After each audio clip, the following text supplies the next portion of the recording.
لله رب العالمين والعاقبة للمتقين والصلاة والسلام على سيد الأنبياء والمرسلين وعلى آله وأصحابه الطيبين الطاهرين أما بعد فأعوذ بالله من الشيطان الرجيم بسم الله الرحمن الرحيم منها خلقناكم وفيها نعيدكم ومنها نخرجكم تارة أخرى صدق اللہ العظیم. غوث اعظم بمنے بے سرو ساما مددے قبلہ دین مددے کعبہ ایمان مددے انتظار کرم تست من عینی را اے خدا جو خدا بینو خدا دا مددے بگردہ بے بلا افتادہ کشتی ضعیفانو شکستہ رات و پشتی بحق کے خواجہ عثمان ہارون مدد کن یا معین الدین چشتی مدد کن یا معین الدین چشتی مدد کن یا معین الدین چشتی.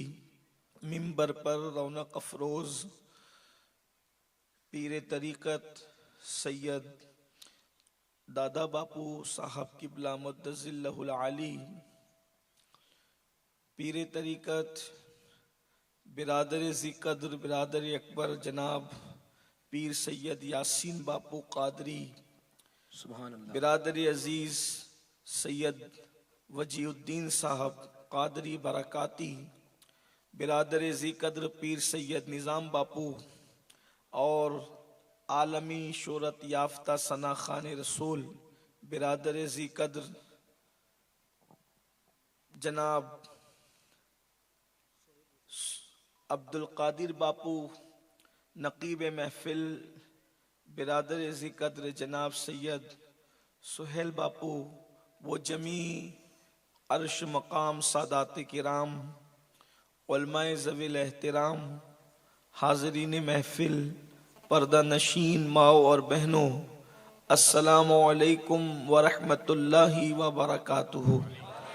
السلام ورحمۃ اللہ وبرکاتہ.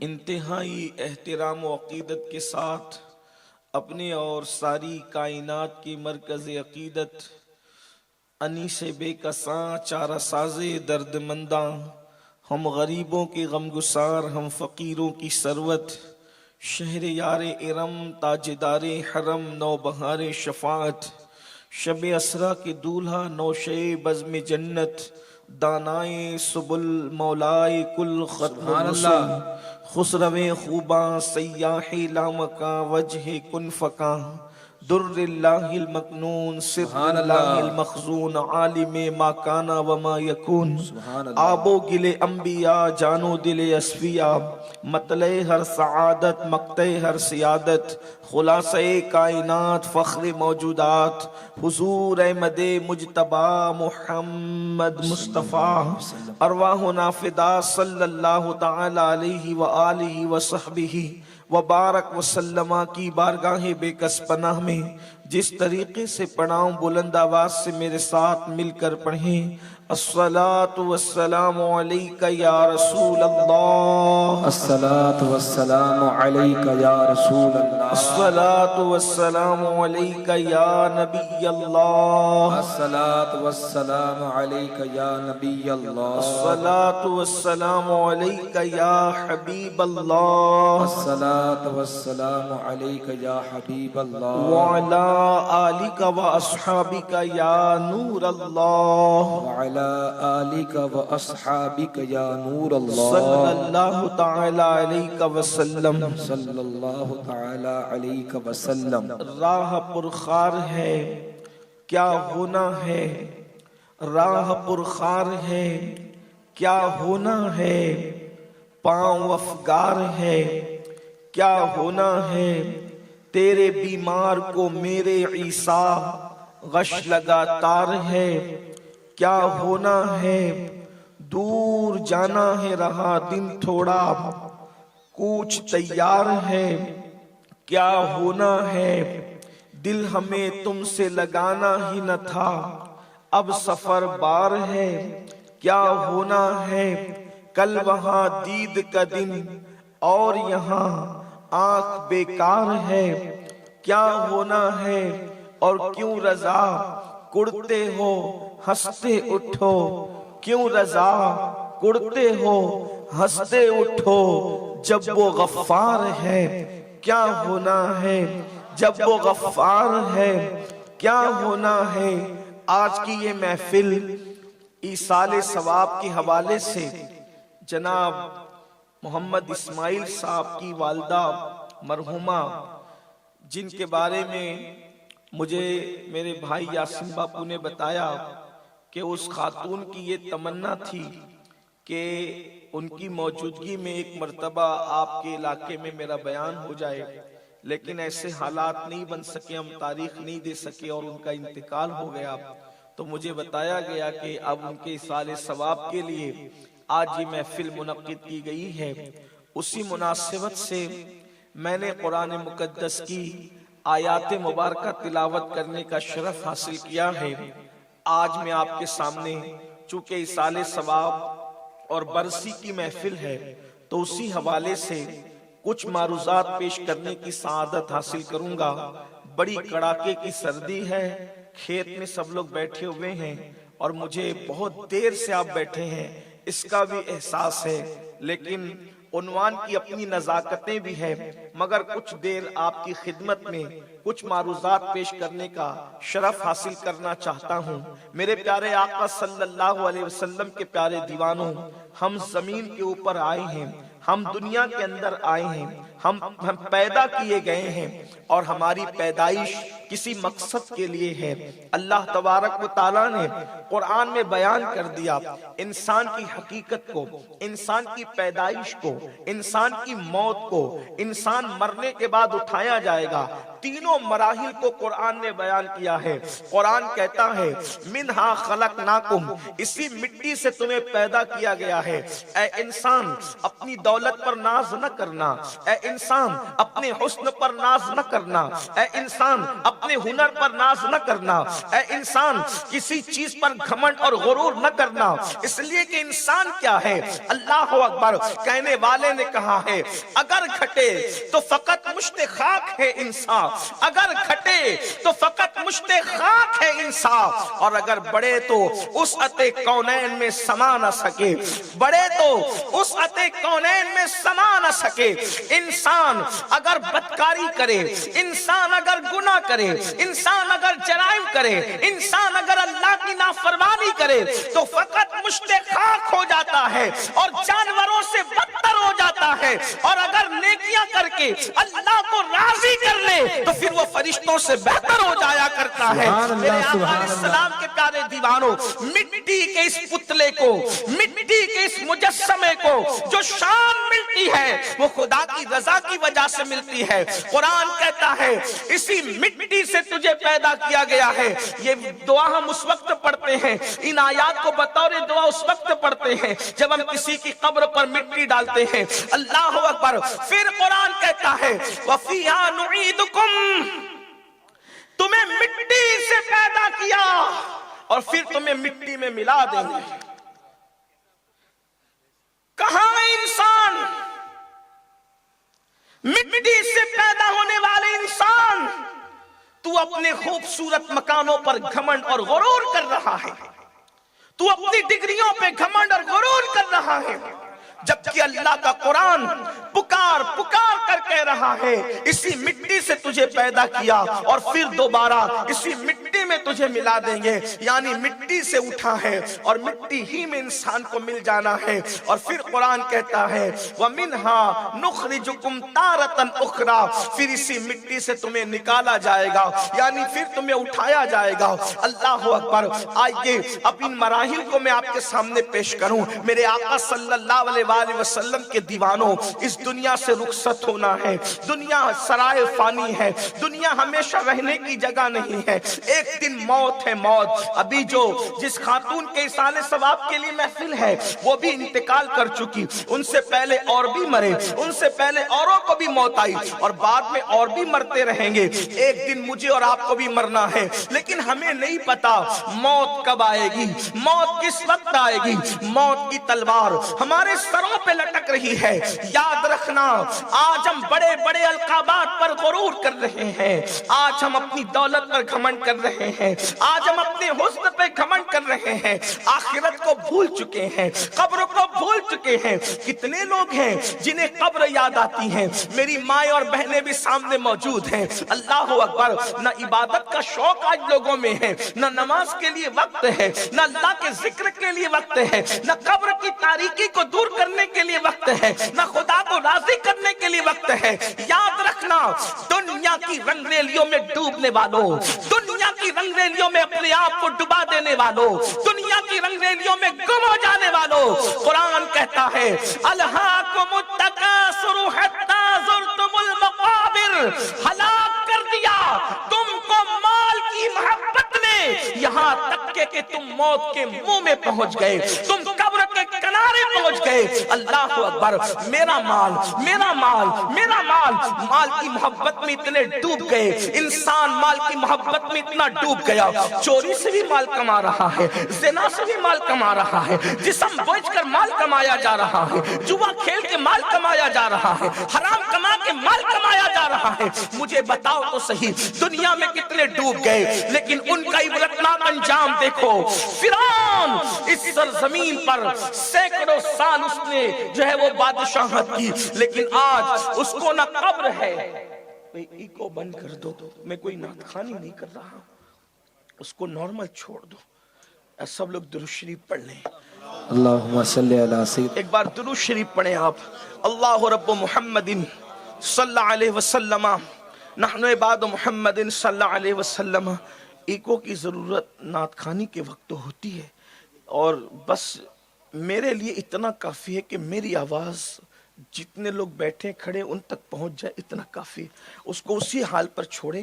ایک بار پھر سب مل کے درود شریف پڑھیں، بلند آواز۔ اللہم صلی علی سیدنا نبینا مولانا محمد وصحابہ وبارک وسلم، صلاۃ و سلام علیک یا رسول اللہ صلی اللہ علیہ وسلم، صلاۃ و سلام علیک یا جد الحسن والحسین، صلاۃ و سلام علیک یا جد الغوث الثقلین۔ عرض یہ کر رہا تھا، دنیا سرائے فانی ہے، اس میں کوئی رہنے والا نہیں، ایک دن سب کو فنا ہونا ہے۔ موت کی تیاری کرو، اس سے پہلے کہ موت آئے موت کی تیاری کرو، اس سے پہلے کہ موت کا فرشتہ آئے موت کی تیاری کرو۔ تیاری کرو گے تو بھی مرنا ہے، اور تیاری نہیں کرو گے تو بھی مرنا ہے۔ تیاری کرو گے تو موت اتنی خوبصورت آئے گی کہ پچھتاؤ گے، بہت دیر ہوگی، بہت دیر ہوگی۔ وجہ آپ کہیں گے ایسی بات کرتے ہو؟ میں نے کہا ہاں، اللہ کی طرف جانا بھی کوئی بری بات ہے، بلکہ عاشق تو یہ سوچتا ہے کہ حج کو جانے میں جتنی خوشی ہوتی ہے مر جانے میں اس سے زیادہ خوشی ہونی چاہیے۔ سبحان اللہ، سبحان اللہ۔ اگر کسی نے تیاری کی ہے موت کی تو حج کو جانے میں جتنی خوشی ہوتی ہے مر جانے میں اس سے زیادہ خوشی ہونی چاہیے۔ کیوں؟ اس لیے کہ حج کو جاتے ہیں تو کعبہ نظر آتا ہے، اور مر جاتے ہیں تو رب کعبہ نظر آتا ہے، اور حج کو جاتے ہیں تو گنبد خضرا نظر آتا ہے، لیکن مر جاتے ہیں تو مدینہ والا خود قبر میں تشریف لاتا ہے۔ میرے امام کہتے ہیں قبر میں لہرائیں گے تا حشر چشم نور کے، جلوہ فرما ہوگی جب طلعت رسول اللہ۔ نعرہ تکبیر، نعرہ رسالت، عظمت شان مصطفیٰ۔ آپ سے میں پوچھنا چاہتا ہوں، صرف تیاری کی بات ہے، تیاری کر لو، اور یاد رکھنا جس سفر میں تیاری ہوتی ہے اس میں مزہ بہت آتا ہے۔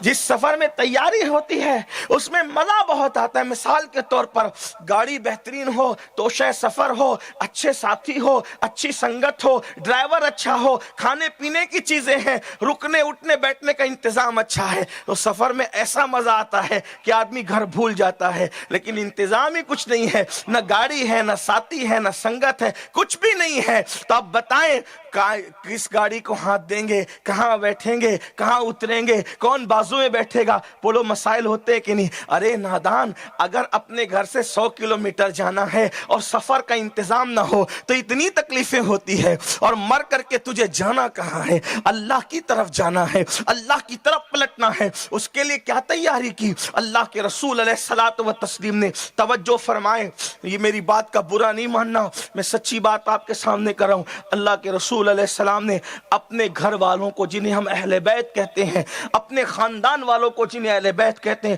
ان سے فرمایا عمل کرنا، عمل، عمل کرنا، عمل. اللہ کے رسول نے فرمایا عمل کرنا، عمل، اس لیے کہ جس کو عمل نے پیچھے کر دیا اس کو نسب کبھی آگے نہیں کر سکتا. اللہ کے رسول علیہ السلام نے اپنے خاندان کے لوگوں کو نصیحت فرمائی. پھر خاندان مصطفیٰ نے وہ عمل کیا کہ دور میں ان جیسا عمل کرنے والا آپ کو کوئی نظر نہیں آئے گا. عورتوں میں دیکھو جتنی سجدہ کرنے کا معاملہ سیدہ فاطمہ کی زندگی میں ہے، پھر رسول اللہ کے خاندان کے سوا اس طرح شوق سجدہ آپ کو کہیں نظر نہیں آئے گا. آپ کو بتاؤں تلاوت سب کرتے ہیں، کوئی ممبر پہ کرتا ہے، کوئی محراب میں کرتا ہے، لیکن نیزے پہ تلاوت کرنے والا نبی کے خاندان میں نظر آئے گا، نبی کے خاندان کے باہر آپ کو نظر نہیں آئے گا. اللہ اکبر. اسی طرح دیکھ لیں 40 سال تک کے عشاء کے وضو سے فجر کی نماز پڑھنے والے غوث اعظم نبی کے خاندان میں نظر آئیں گے، نبی کے خاندان کے باہر آپ کو یہ عمل کا جذبہ. اللہ اکبر. عمل کرنے والوں نے عمل کیا ہے، لیکن جتنا خاندان نبوت نے، کیونکہ انہوں نے اپنے آقا کی بات کو بالکل اپنے پلوں باندھا، یعنی کہ انہوں نے سیریس لیا. اور آج کل ہم اپنے نبی کی باتوں کو معاذ اللہ ثم معاذ اللہ اتنی اہمیت سے کان نہیں دھر رہے ہیں جتنی اہمیت دینی چاہیے. سن لو، موت کی تیاری کرو. گناہوں میں ڈوبے ہیں، گناہوں میں ڈوبا ہے انسان، کبھی فلم، کبھی سیریل، کبھی گانے، کبھی غزلیں، کبھی زنا، کبھی بدکاری، کبھی ناپ تول میں کمی، کیسے کیسے جرائم ہے. لیکن آئیے اس پر آج میں کوئی تبصرہ نہیں کروں گا، موت کے بارے میں بیان کروں گا. دونوں سفر موت کا، اچھوں کا بھی بروں کا بھی، مومنوں کا بھی وفاداروں کا بھی، غداروں کا بھی، مومنوں کا بھی منافقوں کا بھی، نیکوں کا بھی بدکاروں کا بھی فیصلہ آپ کو کرنا ہوگا. آپ فیصلہ کریں گے آپ کا خاتمہ کیسا ہونا چاہیے. آئیے شروعات کرتے ہیں. اللہ اکبر. موت آنی ہے، یاد رکھنا موت وہ تلخ حقیقت ہے، موت وہ تلخ حقیقت ہے، اس کا انکار کوئی نہیں کر سکا. دنیا میں الگ الگ مذہب ہے، الگ الگ مسلک ہے، بہت اختلافات ہیں لوگوں میں، لیکن موت کو لے کر کے کسی کا اختلاف نہیں ہے. معاذ اللہ جو خدا کا انکار کرتے ہیں وہ بھی موت کو مانتے ہیں. یعنی موت ایسی تلخ حقیقت ہے، آج تک کسی نے موت کا انکار نہیں کیا. مرنا ہے. موت کسے کہتے ہیں؟ ایک بات تو پہلی بات یاد رکھیں کہ جسم اور روح کے اجتماع کو زندگی کہتے ہیں، اور جسم اور روح کے اختلاف کو موت کہتے ہیں. جب روح جسم سے نکل جاتی ہے اسی کا نام ہے موت. اللہ اکبر. اب موت کے وقت روح نکلتی ہے. آئیے اب ابتدا کریں. اللہ اکبر. مومن کیسے مرتا ہے؟ میرے آقا، ہم سب کے آقا و مولا، خاتم النبیین، قائد المرسلین، مصطفیٰ جان رحمت صلی اللہ علیہ وآلہ وسلم فرماتے ہیں جب مومن کی روح دنیا سے نکلنے والی ہوتی ہے، جب مومن کی موت کا وقت آتا ہے تو تا حد نگاہ فرشتوں کی قطار لگی رہتی ہے، اور وہ اتنے خوبصورت ہوتے ہیں، وہ اتنے حسین و جمیل ہوتے ہیں.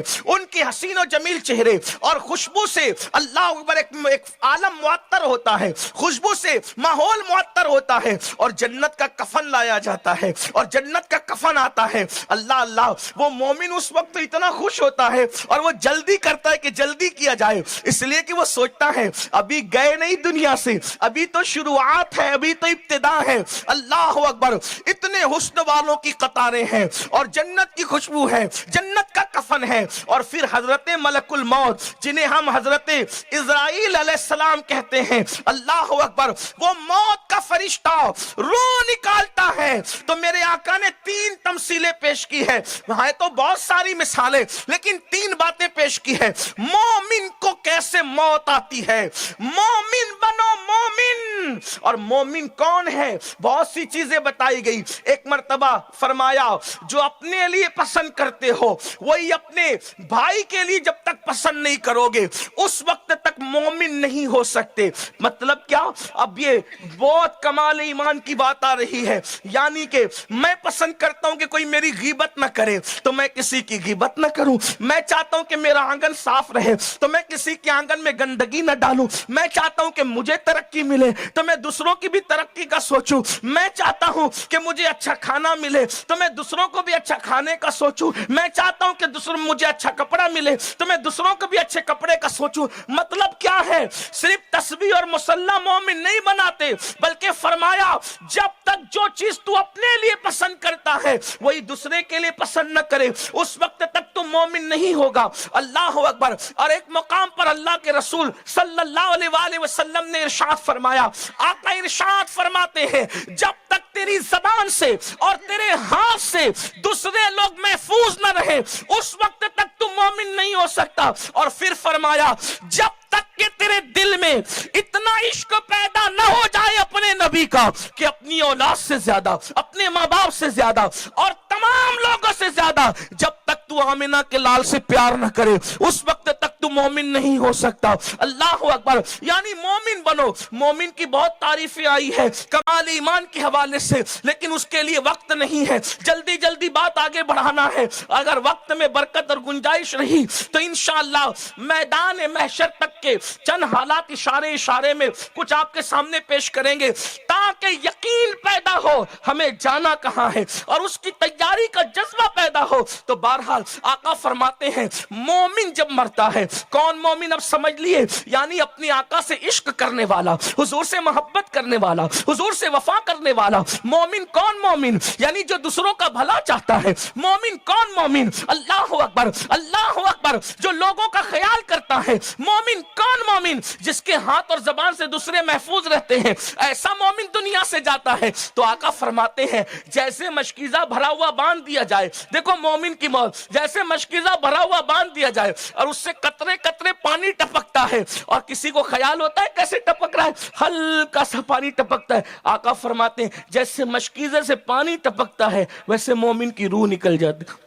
اللہ اتنی آسانی سے مومن کی روح اتنی آسانی سے نکلتی ہے. اور ایک مقام پر فرمایا جیسے مکھن سے بال نکال لیا جاتا ہے، اگر مکھن ہو اور مکھن میں بال ہو تو جیسے مکھن سے بال نکلتا ہے اسی طریقے سے مومن کی روح نکلتی ہے. یعنی مکھن سے بال نکالنا کتنا آسان ہے. ایک مقام پر فرمایا آٹے سے جیسے بال نکال لیا جاتا ہے ویسے مومن کی روح نکلتی ہے. اور ایک مقام پر فرمایا کہ ماں کا دودھ پیتے پیتے بچہ آنکھیں بند کر کے سو جاتا ہے، ماں کا سینہ اس کے منہ سے نکل جاتا ہے اور اس کو خبر بھی نہیں ہوتی، ویسے مومن کی روح نکل رہی ہوتی ہے اور اس کو خبر بھی نہیں ہوتی. اللہ اکبر. اس شان سے مومن کو موت آتی ہے. اور آپ کو بتاؤں اللہ اکبر اگر مومن کی موت پتہ چل جائے تو لوگ تمنا کریں لیکن موت کی تمنا نہیں کرنا چاہیے، موت کی تیاری کرنا چاہیے، موت کی تمنا نہیں کرنا چاہیے. تیاری کرو. جب موت کا وقت آتا ہے، عاشق کی موت کا وقت آتا ہے تو سرے بالی مصطفیٰ جان رحمت تشریف لاتے ہیں. مومن نبی کو دیکھ رہا ہوتا ہے اور اس کی روح نکل رہی ہوتی ہے. سبحان اللہ. میرے امام کہتے ہیں جان تو جاتے ہی جائے گی، قیامت یہ ہے. جان تو جاتے ہی جائے گی، قیامت یہ ہے. اب یہاں مرنے پہ ٹھہرا ہے نظارہ تیرا. آپ ذرا دیکھو تو صحیح کتنا سستا سودا ہے دیدار یار کا. کتنا سستا سودا ہے دیدار یار کا. آپ کی طلعت کو دیکھا جان دی. پورے سفر موت میں بار بار دیدار ہو رہا ہے. ان کو دیکھ کر جان دی، ان کو دیکھ کر جان. جنہوں نے یقین رکھا کلمے پر ان کو دیکھ کر جان دی، ان کو دیکھ کر جان دی، ان کو دیکھ کر جان دی. اس پہ اتنا زور اس لیے دے رہا ہوں اگر حسن یوسف سامنے ہو، واہ واہ واہ، حسن یوسف سامنے ہو تو انگلیاں کٹنے کا اثر نہیں ہوتا، اور حسن مصطفیٰ سامنے ہو تو جان جانے کا احساس کسے. بے شک. سبحان اللہ سبحان اللہ.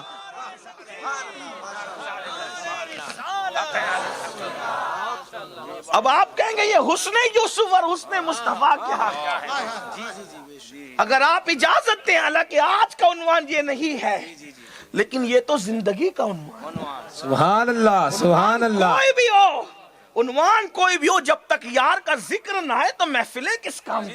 بے شک حق ارے ہے حق ہے. محفل کیا، ہم تو یہ کہتے ہیں بیدم شاہ کی زبان میں کہ لوگ پتہ نہیں کیوں آئے وہ جانے، لیکن عاشق کہتا ہے عدم سے لائی ہے ہستی میں آرزو رسول. بے شک بے شک. ابھی سہیل باپو کہہ رہے تھے آپ کو اردو کتنی آتی؟ باپو انہیں اردو آئے نہ آئے، انہیں عشق آتا ہے. سبحان اللہ. اور لوگ جو زبان نہیں سمجھتے، میری سنی قوم ہر شعر کی زبان سمجھتی ہے، اس لیے کہ عشق اللہ اکبر زبانوں کا محتاج نہیں ہوتا، یہ تو جذبات سے تعلق رکھتا ہے. بے شک سبحان اللہ سبحان اللہ. ورنہ میر اور غالب کے شعر پڑھنے والوں کی محفل میں سناٹا ہوتا ہے. کیا بات ہے کہ جب عاشقوں کے شعر پڑھے جاتے ہیں تو پوری محفل میں ہنگامہ ہو جاتا ہے. حق ہے. یہ جذبات ہی تو ہے، ورنہ عدم سے لائی ہستی میں آرزو رسول پوچھو تو مطلب کیا ہے. لیکن بتاؤں گا، کیونکہ میں بھی آپ بھی طالب علم، میں بھی یہ سب استاد لوگ ہیں ہمارے. آپ کا علم بڑھانا ہے، ان کو سبق سنانا ہے. ٹھیک، کوشش تو کروں گا. عدم سے لائی ہے، عدم کہتے ہیں نہ ہونا اور ہستی کہتے ہیں ہونا. اب کیا مطلب ہوا؟ پہلے ہم سردی کا خیال اتار دو آپ لوگ، ہاں، کیونکہ میں نے بھی کوٹ اتار دیا ہے. جب تک ذکر رسول نہیں شروع کیا تھا تو میں بھی پہن کے بیٹھا تھا، لیکن محبوب کا ذکر ہو پھر سردی کس چیز کا نام ہے؟ واہ سبحان اللہ. یہ عشق کی آگ تو وہ ہے جو جہنم کی آگ بھی سرد کر دے. حق ہے. اے عشق تیرے صدقے جلنے سے چھٹے سستے، وہ آگ جو آگ بجھا دے گی وہ آگ لگائی ہے. بے شک سبحان اللہ. اب سنیں بات، اگر سمجھے تو آپ کو کہیں گے میں آپ سے کہلواؤں گا نہیں، کیونکہ میں چندہ پارٹی کا آدمی نہیں ہوں، اس لیے میں آپ سے کہلواؤں گا نہیں. آپ کو کہنا پڑے گا اگر آپ عشق رکھتے ہیں تو، ورنہ بات بھی بات ہے. جیسے اور لوگ آئے آپ بھی آئے، لیکن محبوب کے نام پہ جس کی زبان نہ کھلے تو پھر اس کو غور کرنا چاہیے. میرے بڑے عظیم بڑے چہیتے شاعر سرکار وارث پاک کے در کے پروردہ حضرت بے دم شاہ وارث ہے نا، ہے بے دم، لیکن ایسا دم ہے کہ اچھی کو پانی پلا ہے. حق حق. حضرت بے دم شاہ کہتے ہیں آدم سے لائی ہے، ہم کچھ نہیں تھے پھر ہوئے ہستی. آدم مطلب کچھ نہیں، ہستی مطلب کچھ ہو گئے. تو کیا کہتے ہیں؟ آدم سے لائی ہے ہستی میں آرزو رسول. رسول کی آرزو نے ہمیں دنیا دکھائی ہے، اسی لیے محفل میں کیا ان کے لیے، دنیا میں اسی کے لیے آئے ہیں. عدم سے لائی ہے ہستی میں آرزو رسول. اور پھر کہتے ہیں کہاں کہاں لیے پھرتی ہے جستجوئے رسول. اب اس کی ایک طالب علم کی حیثیت سے تشریح کی کوشش کروں، کر نہیں سکتا. کہاں بے دم، کہاں یہ بے علم. حالانکہ علم نہیں کہنا چاہیے، وہ علم ہے، لیکن تھوڑی سی ردیف ملانے کے لیے، قافیہ بندی اور تک بندی کے لیے کہاں بے دم کہاں یہ بے علم مل جائے بس. حالانکہ وہ علم نہیں ہے بلکہ علم ہے. ہاں، آج کل لوگ اس کو بھی علم کہتے ہیں، لیکن وہ علم نہیں بلکہ علم ہے. ہاں، ذرا پڑوسی ملک کی ہوا سے ہوشیار رہا کر، سب چیزیں آنکھیں بند کر مت قبول کرو. ابھی میرا بھائی عبد القادر باپو ماشاءاللہ ہندوستان میں ایک باشندے کے اضافے کے ساتھ تشریف لایا. میں استقبال کرتا ہوں، سبحان اللہ. دعا کرتا ہوں کہ صبا وہ چلے کہ باغ پھلے، وہ پھول کھلے کہ دن ہو بھلے. سبحان اللہ. دعا کرتا ہوں. بڑی اچھی نعت پڑھی ماشاءاللہ. کچھ لوگ پڑھتے ہیں تو دل میں اترتے ہیں، ان میں سے ایک یہ ہے. اللہ پاک برکتیں دے. یہی سہیل باپو کا حال ہے، وہ اور بھی احباب میرے بھائی تھے، اللہ کو پیارے ہو گئے. تنظیم کے دعوت کار رفیق سفر قاری ریاض الدین اشرفی صاحب، ان کا بھی یہی حال تھا. بلبل باغ مدینہ قاری محمد رضوان خان، ان کا بھی یہی حال. بلبل مستجاب معین الدین مستجابی کا بھی یہی. یہ ماشاءاللہ ہمارے ہندوستان میں یہ لوگ پڑھتے ہیں، اور بھی لوگ ہوں گے، لیکن بہرحال ابھی کتنوں کے نام لوں، کسے میں ترک کروں، کس کا انتخاب کروں، لیکن اللہ تعالیٰ سب کو سلامت رکھے. آمین آمین. عدم سے لائی ہے ہستی میں آرزوئے رسول، کہاں کہاں لیے پھرتی ہے جستجو. مطلب کیا؟ ہم عالم ارواح میں تھے، کتنے سکون کی جگہ تھے، نہ کھانا نہ کمانا نہ کپڑے دھلنا نہ واشنگ مشین، کوئی ٹینشن وینشن نہیں، صحیح کچھ نہیں، بہت آرام میں تھے. کہاں؟ نور کی دنیا میں، چونکہ روح نور ہے. بے شک نور روح کی دنیا میں تھے. پھر صرف اشارہ دے رہا ہوں تفصیل. کسی نے کہا زمین پہ جاؤ، وہاں جا کے کیا ملے گا؟ کہا محبوب ملے گا. سبحان اللہ. کہا محبوب ملے گا، محبوب ملے گا. جاؤ. عدم سے لائی ہستی میں آرزوئے رسول، کہاں کہاں لیے پھرتی ہے جستجوئے رسول. بلائیں لو تیری اے جذبے شوق صلی اللہ، کہ آج دامن دل کھچ رہا ہے سوئے رسول. واہ سبحان اللہ. دامن دل کھچ رہا ہے سوئے رسول. اور بہت خوبصورت خوبصورت شعر ہے، لیکن آج بیدم کو زیادہ نہیں پڑھنا چاہتا. پھر کہتے ہیں یہ تلاش کہاں کہاں لے جائے گی، دنیا میں آئے کیوں؟ محبوب ملے گا. یہاں آئے تو محبوب کے چرچے ہیں، لیکن محبوب کے بارے میں کہا نہیں، مر جاؤ تو وہاں محبوب ملے گا. قبر میں جاؤ تو محبوب ملے گا، مرو تو مرتے وقت محبوب دکھے گا. تو اب تیاری کر رہے کہ کب وہ دن آئے گا. لوگ مرتے سے ڈرتے ہیں اور اس شاک انتظار میں بیٹھے ہیں، آ گلے لگا جب تیرا وقت آئے تب، تاکہ یار کا دیدار کروں. سبحان اللہ. یار کا دیدار کروں. اللہ اکبر. تو دنیا میں محبوب دکھا نہیں دکھا، جس کی اپنی اپنی قسمت. لیکن پھر کہا قبر میں جائے گا تو محبوب دکھے گا. اب قبر میں گئے، محبوب کو دیکھ کر سو گئے. محبوب کو دیکھ کر آنکھ لگی ایسی لگی.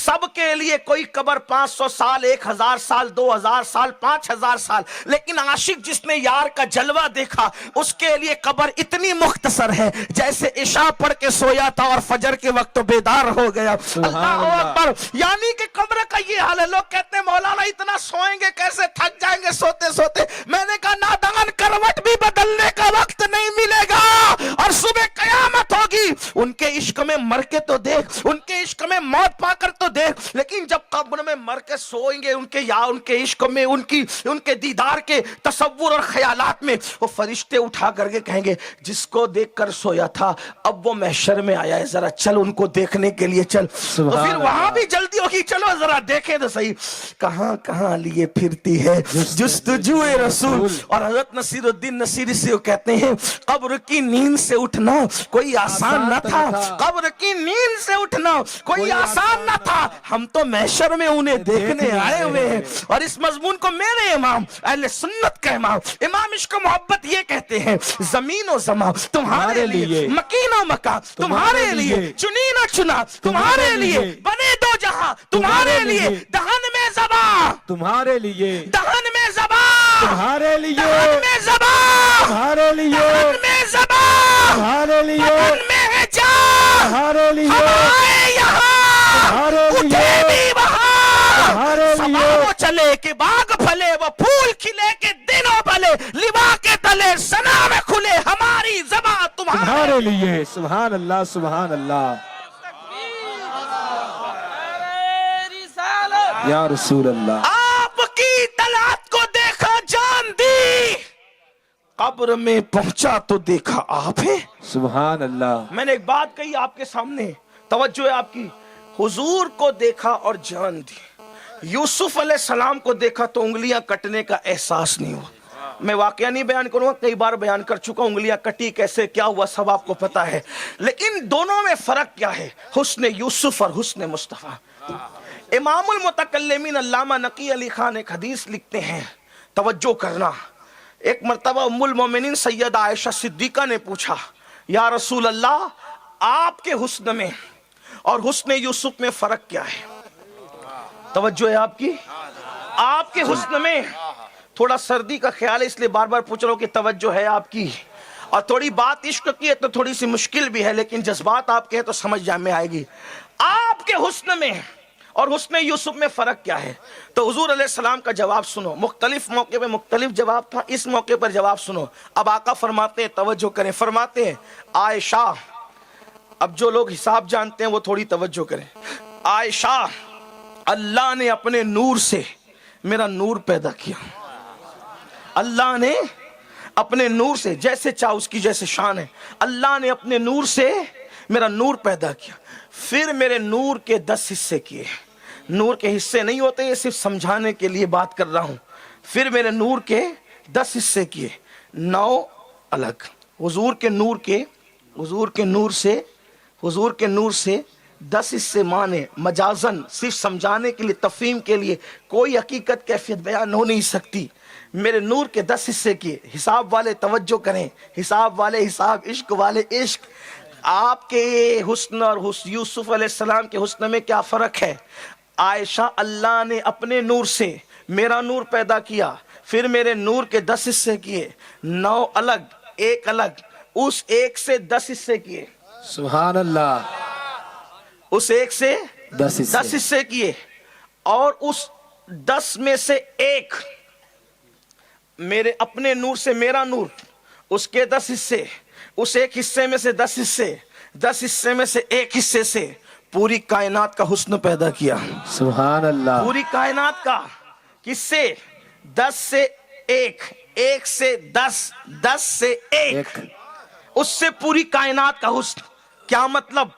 ستاروں کا حسن اسی سے، سیاروں کا حسن اسی سے، فلک کا حسن اسی سے، سورج کا حسن اسی سے، تتلیوں کا باغپن اسی سے، مرغ کی آواز اسی سے، چڑیوں کی چہچہٹ اسی سے، نکھتے گل اسی سے، شفق کا جمال اسی سے، افق کی سرخی اسی سے، آپ کے خوبصورت چہرے اسی سے، ہمارے اس منبر پر بیٹھنے والے علماء اور سادات کے نورانی چہرے اسی سے، تیری نسل پاک میں بچہ بچہ نور کا، وہ سارے بچے اسی میں آئے ہیں، اسی نور کی۔ اللہ اکبر، وہ ترنگ ہے، گرتے ہوئے آبشار، اللہ اکبر، بہتی ہوئی ندیاں، بہاروں کی گنگناہٹ، تتلیوں کا باغپن، پھولوں کی نزاکت، نکھتے گل، گلابوں کی خوشبو، اللہ اکبر، یہ سبزہ زار، یہ آسمان، یہ برستے ہوئے بادل، اور یہ بادلوں کا حسن، بلکھاتی ہوئی ندیاں، سمندروں کی روانی، دریاؤں کی روانی، سمندروں کی تغیانی، سیب کے اندر موتی،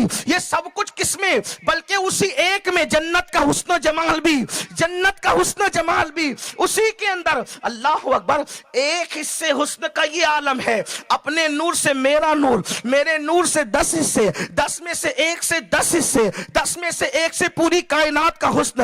اب پوری کائنات 1 حصے میں اتنی خوبصورت ہے، اور اکیلے 9 سے حضرت یوسف کا حسن پیدا کیا۔ اب بتاؤ، یوسف اتنے خوبصورت تھے، کون تھے؟ وہ تو 10 میں سے 1 کا 9واں حصہ تھا، تو وہ اتنے خوبصورت تھے۔ جب حسن یوسف کا یہ عالم ہے، تو جس کے نور سے حضرت یوسف کو وجود ملا ہے، وہ کس قدر حسن والے اور جمال والے ہوں گے۔ اسی لیے مولانا جمیل الرحمان کہتے، کیا حسن ہے اے سید ابرار تمہارا، اللہ بھی ہے طالب دیدار تمہارا، اور کیوں دید کے مشتاق نہ ہو حضرت یوسف، اللہ کا دیدار ہے دیدار تمہارا۔ سبحان اللہ، کیا جمال ہے ان کا۔ اور وہ سرے بالی آتے ہیں جب عاشق دنیا سے جاتا ہے۔ اسی لیے کہا جاتا، جب کوئی انتقال کر رہا ہو تو کوئی ناپاک وہاں موجود نہ رہے، بچے رونے دھونے والے نہ رہے، وہاں تصویر نہ رہے، وہاں کتا نہ رہے، وہاں زبان سے غلط بات نہ نکالو، کیونکہ جو بات نکلے گی وہ فوراً قبول ہو جائے گی۔ کیوں؟ اس لیے کہ رحمت کے فرشتے آئے ہیں، اور بعید نہیں کہ کچھ رحمت للعالمین بھی تشریف تشریف لائے ہوں. اللہ اکبر. فرشتوں کا آنا تو یقینی ہے لیکن حضور کی آمد جو ہے انسانوں کے مرتبے کے اور مقام کے اعتبار سے ہوتی ہے جیسا کہ بزرگوں نے فرمایا. اب آپ سے پوچھتا ہوں مسلمانوں, بالی پر لیٹے لیٹے محبوب کا جلوہ دیکھ کر دنیا سے جانے والے کی شان کیا ہوگی؟ یہ ہے مومن کی موت, یہ ہے مومن کی موت. اور اس کے بعد اب اس کی روح کو کفن میں, جنت کے کفن میں لپیٹ کر آقا فرماتے ہیں ایک لمحہ بھی روح حضرت ملک الموت کے ہاتھ میں رہنے نہیں دی جاتی. ادھر روح نکالی ادھر فوراً فرشتے لیتے ہیں اور جنت کے کفن میں لپیٹتے ہیں اور لے کر کے پہلے آسمان کی طرف بڑھتے ہیں. جب پہلے آسمان پہ جاتے ہیں تو فرشتے پوچھتے ہیں کس کا جنازہ جا رہا ہے, کس کی روح جا رہی ہے؟ تو فرشتے کہتے ہیں فلاں ابن فلاں کی روح ہے. تو کہتے ہیں اس پر سلام اور مبارکباد ہو, یہ تو بڑا نیک تھا. اس کے بعد دوسرے آسمان پر بھی یہی دھوم, تیسرے آسمان پہ بھی یہی دھوم, چوتھے آسمان پہ بھی یہی دھوم. یعنی زمین پہ نیک کے لیے لوگ رو رہے ہوتے ہیں اور آسمان پہ دھومیں مچ رہی ہوتی ہے. میرے امام اس کا نقشہ یوں بیان کرتے ہیں, کہتے ہیں کہ عرش پر دھومیں مچے وہ مومن صالح ملا, عرش پر دھومیں مچے وہ مومن صالح ملا, اور فرش سے ماتم اٹھے وہ طیب و طاہر گیا, فرش سے ماتم اٹھے وہ طیب و طاہر گیا. اور یہ کب ہوتا ہے؟ واسطہ پیارے کا ایسا ہو کہ جو سنی مرے یوں نہ فرمائے تیرے شاہد کہ وہ فاجر گیا. ایمان پہ مرنے والوں کی دھومیں مچتی ہے. یعنی ابھی جنازہ چارپائی پہ رکھ کر کے قبرستان نہیں گیا, روح کا جنازہ آسمانوں پہ جا رہا ہے. حتیٰ کہ اللہ کی بارگاہ میں وہ روح حاضر کی جاتی ہے. اللہ فرماتا یہ میرا بندہ ہے, اس کے نام اعمال کو اعلیٰ علیین میں رکھ دو اور لے جا کر کے اس کی روح کو اس کے جسم میں لوٹا دو. اللہ اکبر. پھر کیا ہوتا ہے؟ اب اس کی روح کو اس کے جسم میں لوٹایا جاتا ہے, اس کو قبر میں رکھا جاتا ہے. تو جانتے کیا ہوتا ہے؟ اللہ اکبر. قبر اس کا استقبال کرتے ہوئے کہتی ہے جب میری پشت پر چلتا تھا اللہ کے خوف و خشیت سے تب بھی میں تجھ سے پیار کرتی تھی, آج میرے پیٹ میں آ گیا ہے آج بھی تجھ سے پیار ہے. دیکھو قبر سب کو دباتی ہے, قبر دبائے گی بھائیوں, سب کو دبائے گی, لیکن نیکوں کو کیسے دبائے گی؟ کیسے دبائے گی پتہ ہے؟ بلی دیکھی ہے؟ بلی نہیں دیکھی؟ نہیں دیکھی تو دیکھنا. بلی اپنے بچے کو بھی منہ میں لیتی ہے اور چوہے کو بھی منہ میں لیتی ہے, دونوں کو منہ میں لیتی ہے. تو بلی اپنے بچے کو کیسے منہ میں لیتی؟ خراش تک نہیں آتی.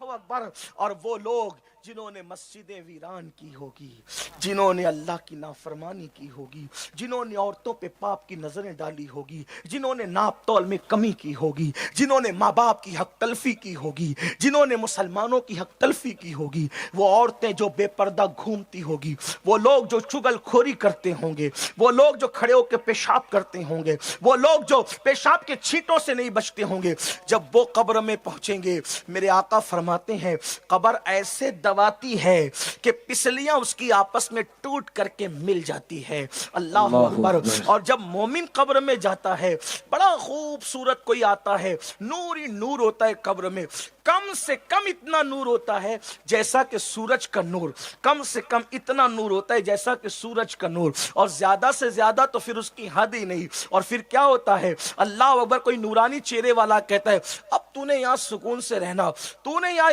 اطمینان سے رہنا, تجھے کوئی تکلیف نہیں, تجھے کوئی دکھ نہیں, تجھے کوئی پریشانی نہیں, اور تو یہیں رہے گا اور تو آرام سے رہے گا.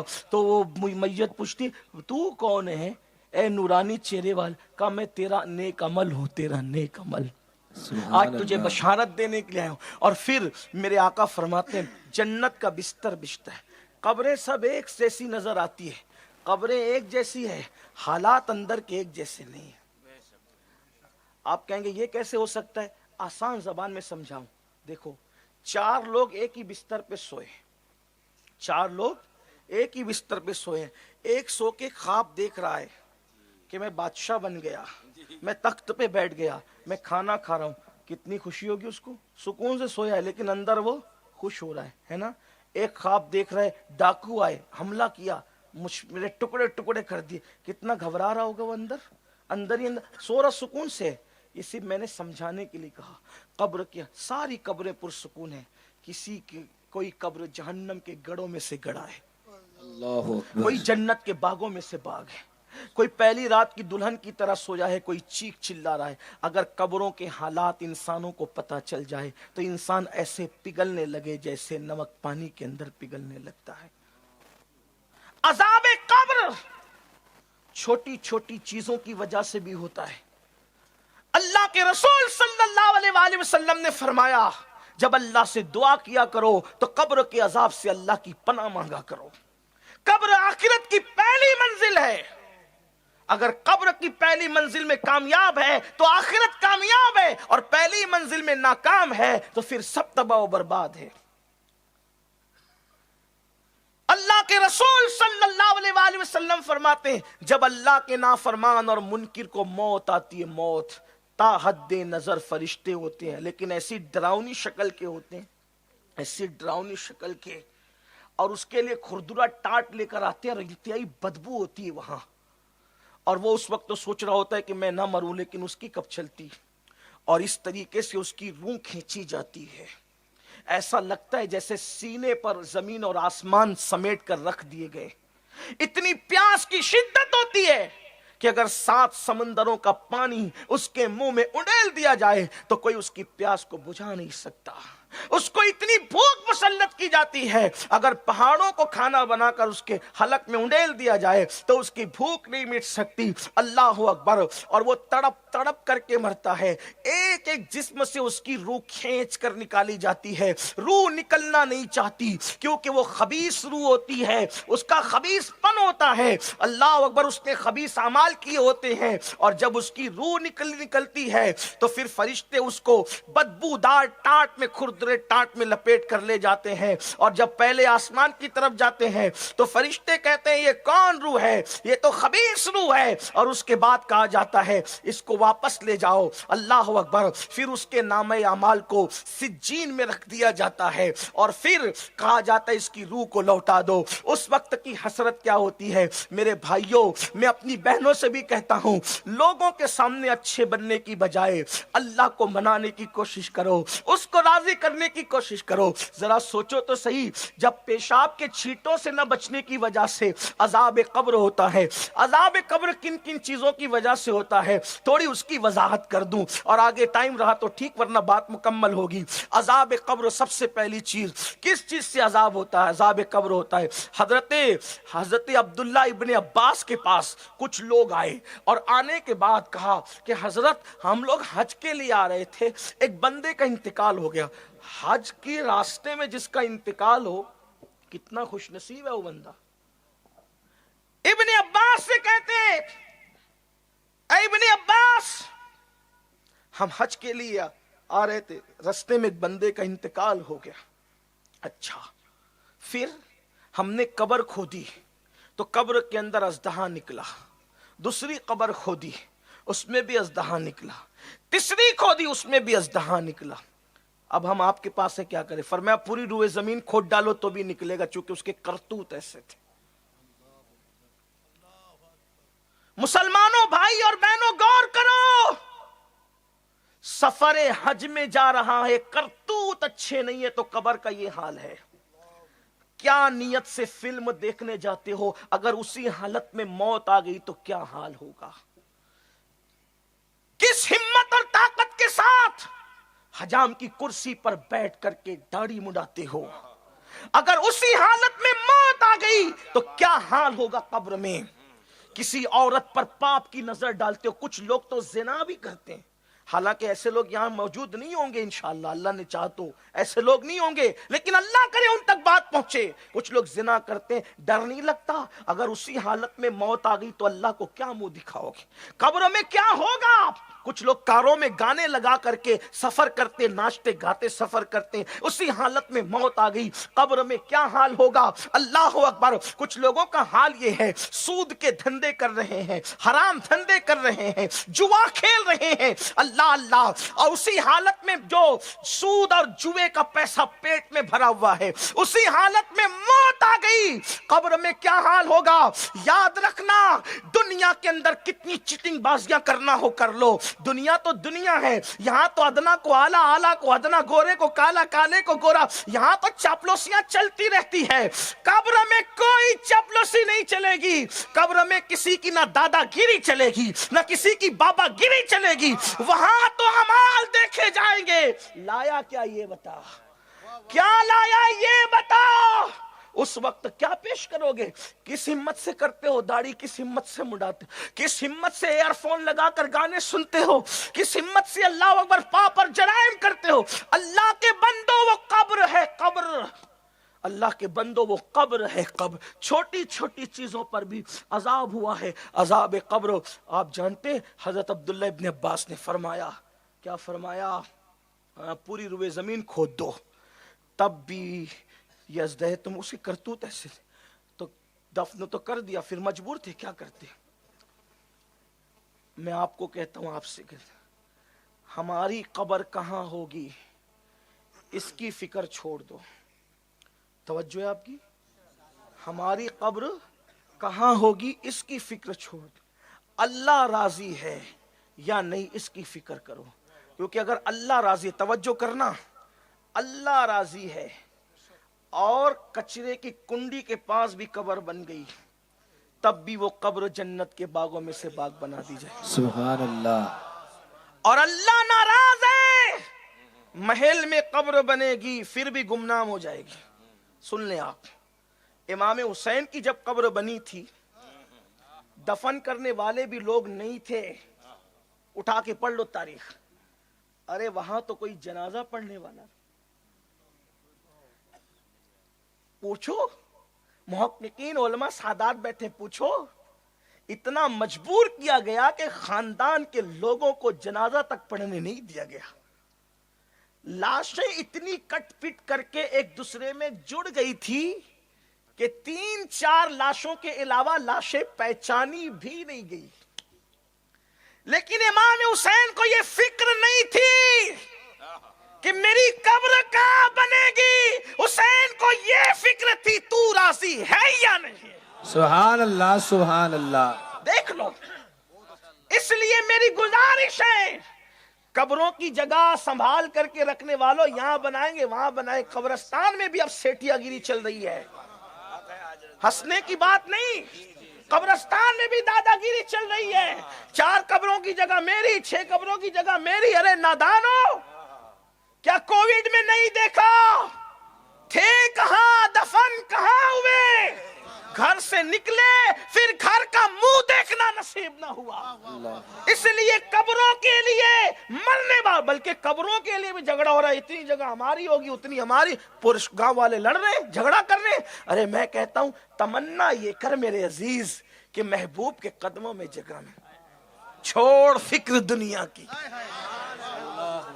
چھوڑ فکر دنیا کی, چل مدینے چلتے ہیں, مصطفیٰ غلاموں کی قسمتیں بدلتے ہیں. کہا کہ تمنا کر, سچی تمنا کر, مرے گا کہیں بھی انشاءاللہ اگر عشق سچا ہے تو مدینے کی زمین مل ہی جائے گی. مولانا جمیل الرحمان کا شعر ہے, لاشے کو مدینے میں کرے دفن فرشتے, لاشے کو مدینے میں کرے دفن فرشتے, مر جائے اگر ہند میں بیمار تمہارا, کیا حسن ہے اے سید ابرار تمہارا, اللہ بھی ہے اللہ, کیا حسن ہے سید ابرار تمہارا, اللہ بھی ہے طالب دیدار تمہارا. اور کیوں دید کے مشتاق نہ ہو حضرت یوسف, اللہ کا دیدار ہے دیدار تمہارا. اور لاشے کو مدینے میں کرے دفن فرشتے, مر جائے اگر ہند میں بیمار تمہارا. میرے عزیزو, اللہ کو راضی کرو, اس کے محبوب کو راضی کرو. تو عرض یہ کر رہا تھا, سفر حج میں مر رہا ہے,